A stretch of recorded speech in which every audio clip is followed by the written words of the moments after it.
Assalamualaikum warahmatullahi wabarakatuh. Nama Septiana Fatika, Standing Room NPM 2103012033, jurusan Ekonomi Syariah kelas A, mata kuliah Studi Islam dan Moderasi Beragama, dengan Ibu dosen pengampu Ibu Nurul Mamuda MH.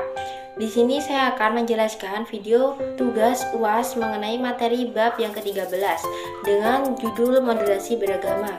Pada bab kali ini terdapat 4 subtema materi yang diantaranya yakni pengertian dan prinsip dasar moderasi beragama, landasan moderasi dalam tradisi beragama, indikator moderasi beragama, serta yang terakhir yaitu posisi di antara ekstrem kiri dan ekstrem kanan. Akan tetapi di sini saya akan menjelaskan pada submateri yang ketiga dan yang keempat, yakni indikator moderasi beragama dan posisi di antara ekstrem kiri dan ekstrem kanan. Indikator moderasi beragama. Ada 4 indikator moderasi beragama, yaitu diantaranya 1.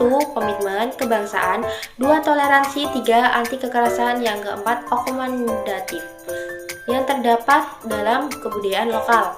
Nah, indikator moderasi beragama dari Kementerian Agama meliputi 1. Komitmen, yaitu kebangsaan yang mencakup adanya pemerintahan terhadap prinsip-prinsip berbangsa yang tertuangkan di dalam Konstitusi, Undang-Undang Dasar tahun 1945, dan regulasi. Yang kedua, toleransi, yaitu menghormati perbedaan dan memberi ruang orang lain untuk mengekspresikan sebuah keyakinan dan menyampaikan pendapatnya, untuk menghargai kesetaraan dan sedia bekerja sama. Yang ketiga, anti kekerasan, yaitu menolak tindakan seseorang atau kelompok tertentu untuk menggunakan cara-cara kekerasan atau baik secara fisik maupun verbal dalam melaksanakan kejahatan. Yang keempat yaitu penerimaan terhadap tradisi, perubahan yang diinginkan dalam pemerintahan, tradisi, serta budaya lokal dalam perilaku keagamaannya yang sejauh tidak bertentangan dengan pokok ajaran agama. Kemudian pada submateri yang kedua, menurut Profesor Komarudin Hidayat selaku Guru Besar Bidang Filsafat Islam, pengertian moderasi beragama muncul karena adanya 2 kutub, yakni kutub ekstrem kiri dan ekstrem kanan. Ekstrem kiri cenderung mengabaikan teks, dan ekstrem kanan yang terlalu terpaku pada teks, serta cenderung mengabaikan konteks. Lalu di manakah letak moderat itu? Letak moderat itu berada di tengah-tengah, yakni antara ekstrem kanan dan ekstrem kiri. Nah, ada beberapa contoh sikap ekstrem dalam beragama, seperti halnya mengikuti ritual pokok ibadah agama lain dengan alasan tenggang rasa, merusak rumah ibadah karena tidak setuju dengan pahaman keagamaannya. Kemudian, seseorang yang menyantap makanan atau minuman yang jelas-jelas haram menurut ajaran agamanya karena alasan sebuah toleransi kepada umat agama lain.